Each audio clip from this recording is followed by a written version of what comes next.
Hi, everyone. Thanks so much for joining us this morning. This is Heather Philpott, Communications Manager at POS Portal.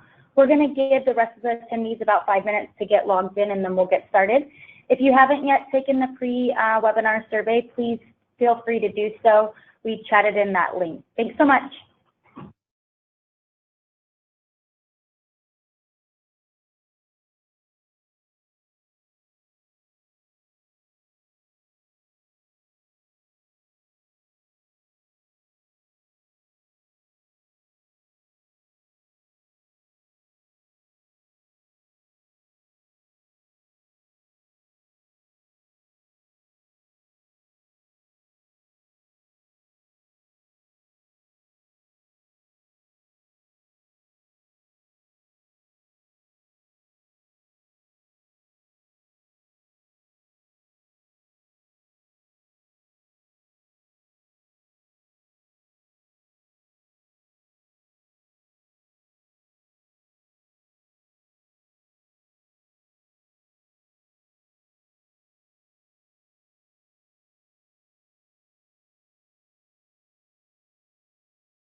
Hi, everybody. Thanks again for joining. We're just going to wait about 2 more minutes for some more folks to join, and then we'll get started.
Hi, everybody. Thanks so much for joining us for our second fireside chat. Today, your payment experts and your chat leaders are Brandon Adesio, Director of Product Engineering here at POS Portal and ScanSource, and Brooke Turner, our Product Marketing Manager. We're going to start the day with some discussions around PCI, and we'll let Brandon take that away. Perfect. Thank you.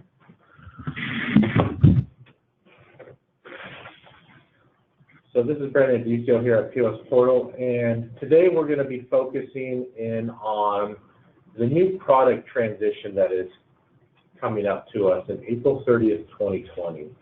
What is about to happen is payment terminals are going to start to expire from the PCI PTS certification, as well as, or in addition to, some OEM-based product lifecycle changes. So the very first item we're going to start off with is actually the PCI PTS transition. We get a lot of questions here at POS Portal surrounding the expiration or the certification of PCI devices. What you'll see on your screen is a link to the PCI security website. On this link, it'll take you to a page that shows you how you can find a PIN transaction security device, and on that, you will see an approval number, a PCI PTS certification number, the version of the certification, the approval class, and more importantly, the expiration date. You'll be able to find this for any PCI device that you have. And this is a very important website for you to understand what the product life cycle is for the certification of any PCI PTS or payment transaction device, whether it's knowing what you're buying today in the field and how it meets compliance, or if it's expired and no longer compliant. So this is going to become a very important resource for many of our partners to be able to leverage going forward. The other piece of this is our visa. So along with the PCI Security Council and them creating the PCI PTS expirations and the PCI PTS guidelines, the card brands such as Visa also have a stake in this game. So Visa puts out a very nice FAQ document about PCI PTS expiration. On this document, or within this document, which is linked, they have a grid that's, at first glance, looks very overwhelming.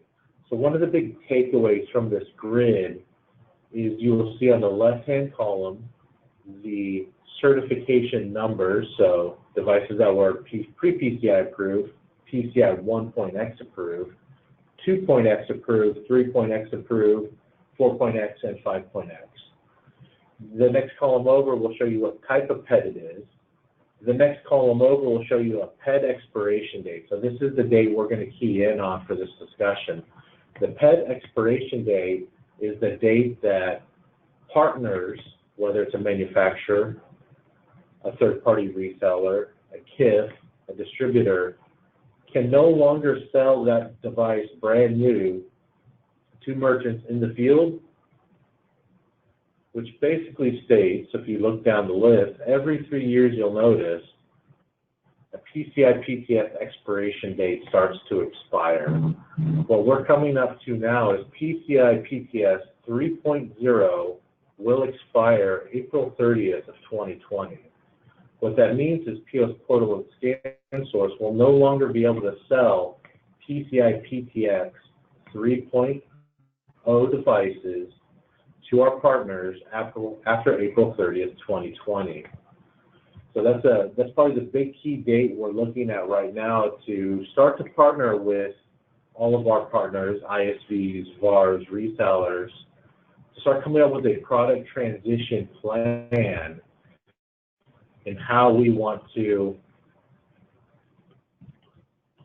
look to the next generation of the devices that will be out there. The next column over will show deployment requirements, usage requirements, and then the next big questions we get are, when can these devices still continue to be used, or when do they have to be retired from use in the field? So the sunset date gives us those timelines of when a device is no longer allowed to be at a client environment in use in the field. What we will see is if a device has a PCI PTS certification number, they are allowed to be used. But if they do not have a PCI PTS certification, those devices have a sunset date, a mandate, that states they can no longer be used for payment transactions in the field. So that information is very key if you're engaging with a client that does not have a PCI PTS certification payment terminal, that they are actually technically in compliance with doing transactions. They have to have something with a PTS certification number. Also within this FAQ document, and I took a little snippet out of it, is definition of how a device can be delivered in the field. And this is actually taken from the 2.x, which was the previous expiration in 2017. One of the key things about this is, what we'll start off with is the last date an acquirer or merchant can purchase new devices, and what are all those rules surrounding that timeline of when they're allowed to do that. So one of the big key pieces here is actually the first couple of words within the statement. All payment system participants must purchase and take delivery of that device prior to the expiration. So in this slide, it states April 30th, 2017 for 2.0. We can equate that to 3.0 to say all payment system participants must purchase and take delivery of these devices prior to April 30th, 2020. These devices can then be deployed as needed after the expiration date. What that states is, if people have purchased devices prior to April 30th, 2020, you can then deploy them to your merchants in the field post April 30th, 2020. And that, at first glance, is very confusing. As long as POS Portal has bought it from the manufacturer and you have bought it from POS Portal and taken delivery of that device, you can then deploy down to your merchant post April 30th, 2020 with little issue to no issue at all. Under certain conditions, the delivery may be taken subsequent to April 30th, 2017 in this case, or 2020 in our real-life use case. This is allowed when all the following conditions are met. The full payment or invoicing has occurred prior to expiration. The devices were manufactured inventory prior to expiration, and the devices are specifically identified, example, a serial number, and designated for a client. So in a very specific subset of cases, we can state POS Portal can hold inventory on behalf of and ship it after the expiration date if the following conditions that I just stated were met. One of the big key takeaways here that causes a lot of confusion in the industry is POS Portal, as a distributor or KIP, is actually a payment system participant. So the rule sets that are defined here are actually also defined for your distributors and KIPs. So whether it's POS Portal or not POS Portal, that's very important to define. This list is kind of your easy to glance at, quick reference guide list of the rule sets and how they actually apply. So on the left-hand column, the PCI version. The next column is your expiration dates associated with that PCI version. The sunset basically states, do they have the requirement to be removed from usage in the field? And in this case, all of them say no. Then the next stage over is client consign, meaning does a client own that inventory that POS Portal houses for them on their behalf? The next set over we'll see is POS Portal own, and then we'll talk about services. So when we get to client consigned inventory, you'll see we have something called NMD, another acronym of the million of acronyms within the payments industry. NMD for us means new merchant deployment. What we state here is if it's a client-owned device, we can allow new merchant deployments even after expiration because of the rule sets we talked about on the previous slide about meeting those kind of subsequent criteria, we will continue to do repair, replacements, or swap events on client-consigned inventory as well post-expiration. When we get to POS Portal-owned inventory, what you'll start to see is a change. For PCI 3 specifically, we have a red asterisk. That red asterisk means when we get to May 1st, 2020, for example, we will no longer sell these devices to new merchant environments. But up until that point, we will allow new merchant deployments for PCI 3.9. What we will continue to offer is repair, replacement, or swap events. So if you sign up with programs such as SGPP and other items of POS Portal, we will continue to replace those devices even after expiration. That is allowed to be completed. The next set of items are repair orders and MOP orders, or merchant-owned pin pad, where we do merchant-owned pin pad servicing, essentially. In these scenarios, we will continue to support them even after expiration. That is allowed per the PCI rule set. So now we're going to go ahead and transition into our product end of life, which is separate from the PCI expiration end of life that Brandon just reviewed. So along with that PCI mandated end of life, we are also going through a product end of life transition specifically on Ingenico Telium devices that includes the IPP320, IPP350, ISC250, and ISC480. POS Portal at this time is planning to make our last time buys on these devices. So it's very important that we communicate, you all here communicate with your sales reps here at POS Portal to understand how long you may need these products into 2020 so we can make those buys on your behalf and help plan for you. So these devices are PCI 4, so again, separate from the PCI expiration where we can't sell after April. These devices we can continue to sell well into 2020. So we'll talk about how we're preparing a little bit and how we can help you prepare as well. So looking at those devices that we discussed, POS Portal has been working over the last couple of months and will continue to work into 2020 with all of our payments partners, listed here, to understand what their transition plans will be. So when we look at all of these payment partners along with our OEM partners, having those conversations to be able to provide you all with information on when these partners plan to transition, and therefore that will help you make your product plans as well. So again, looking at planning for devices that you may need in 2020 over the next 2 weeks, very important that you communicate with your sales rep here as well as your payments provider to understand what your plan should be going into 2020 and what devices are available to you for transitioning. So here are all of your sales reps here at POS Portal. Hopefully these names and faces look familiar to you all. Feel free to reach out to your sales rep and discuss any forecast needs you may have over the next 2 weeks, and then also transition planning into 2020 as well.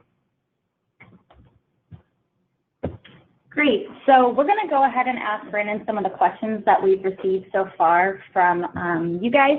If you have any other additional questions, feel free to chat them in. We'd be happy to answer them before we get off the line today. So the first question I have for Brandon that came through, so Brandon, when will the PCI End of Life take place, and what is the new hardware that will be PCI compliant? So good question. The PCI 3.0 End of Life will take place on April 30th, 2020, and the new hardware that will be PCI compliant will be PCI 4 and above devices. So there are devices out there from manufacturers like Ingenico, Verifone, PAX that are PCI 4.0 certified. There are devices that are PCI 5.0 certified and above. So those newer PCI 4.0 and 5.0 devices are going to be the devices that will be compliant going forward. Great. And another PCI question we had, are there any Android devices that are out now that are PCI compliant, similar to PAX? Yes, there are. So PAX is an example of someone who has an Android-based payment terminal. Verifone has a Carbon-based Android terminal, that is. And Ingenico is also coming out with an Android-based payment terminal line that are all PCI 4 or above certified devices. Great. So Brooke, when we think of the end-of-life terminals, when will they be completely unsupported? And are there any specific steps that customers should take to replace those terminals? So currently, as Brandon stated earlier, there is no sunset date yet mandated by the PCI Council on the PCI expired devices. So when we look at the VX520 and the VX805, although we may not be able to sell those with injections after April, those devices do not have a sunset date, meaning merchants can continue to use them in the field. Great. And is there one place where a customer could go to find if their equipment is now end of life or PCI sunsetted? Yes, there are dates listed on the PCI website, and we'd be happy to provide that link that was on the slide that we reviewed. But as well, your sales reps, again, are a great source of information, and they can reach out to you as well. Great.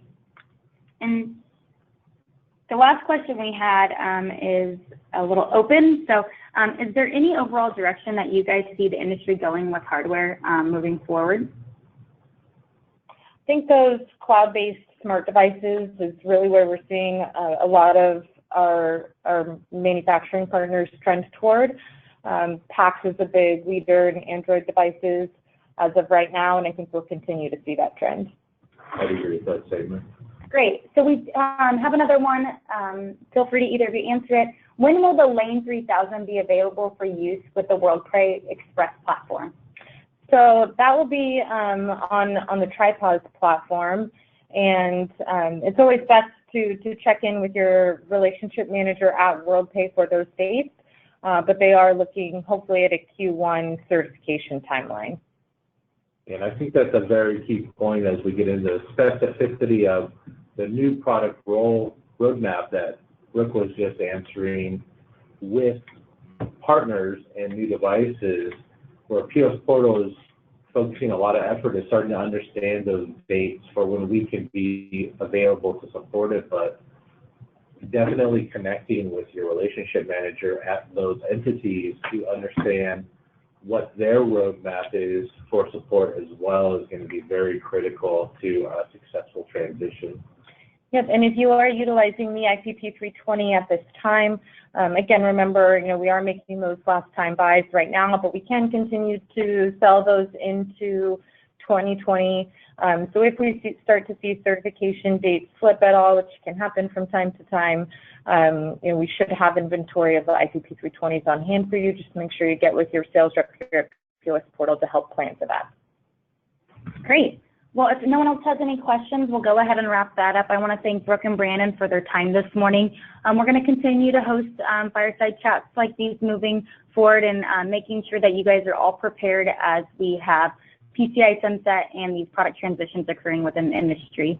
If you have any further questions, please feel free to reach out to your sales rep or anyone on the team. Thanks so much.